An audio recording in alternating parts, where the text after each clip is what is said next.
First-person shooters, a genre that has defined gaming for decades, delivering adrenaline-pumping action and immersive experiences. But where did it all begin? In this short video, we are diving into the origins of the FPS genre, where a few revolutionary games turned pixels into powerhouses, laying the foundation for everything we know today. Ready to jump back in time? Let's begin.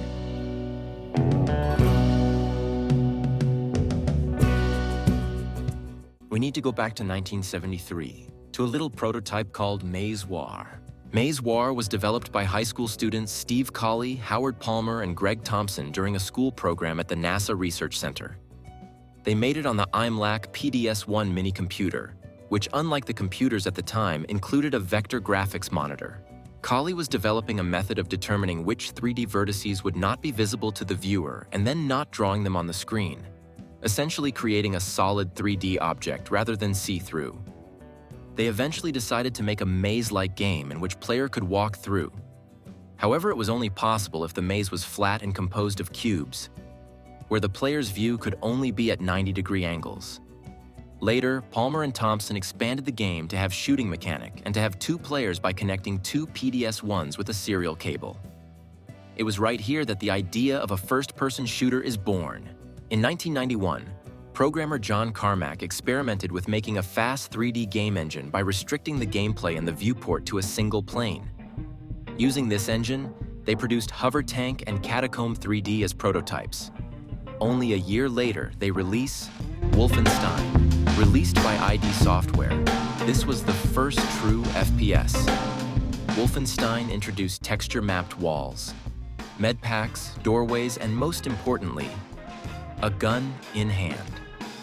While the levels are presented in 3D space, the enemies and objects are 2D sprites presented in several set of viewing angles. This Wolfenstein engine would be used by many other games to come. The same company, ID Software, would later release Doom. If you're not from the Wolfenstein group, then you know Doom was the game that amped up the FPS craze. Doom represented a technological leap from ID's previous Wolfenstein engine. Unlike Wolfenstein, which has flat levels with walls at right angles, Doom allows for walls and floors at any angle or height. Doom had better graphics, multiplayer deathmatch, and even supported modding. Doom would go on to become one of the most influential games in gaming history. Many similar games would release in the upcoming years, improving upon these foundations, like Rise of the Triads, Alien vs. Predator, and Duke Nukem 3D. In 1996, it was time for ID Software to make the leap again, and they did just that by releasing Quake. Unlike the previous games, which featured 2.5D graphics, Quake was the first to feature real-time 3D rendering. Quake used actual polygons rather than 2D sprites. It is the first complete 3D FPS. The Quake engine offered full real-time 3D rendering and also had an early support for 3D acceleration through OpenGL. Quake added various multiplayer options, and online multiplayer became increasingly common after the Quake World update.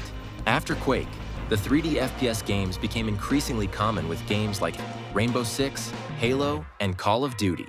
From humble beginnings, the FPS genre have come a long way. What is your favorite first-person shooter? Tell me down in the comments below. Thank you very much for watching. Until next time.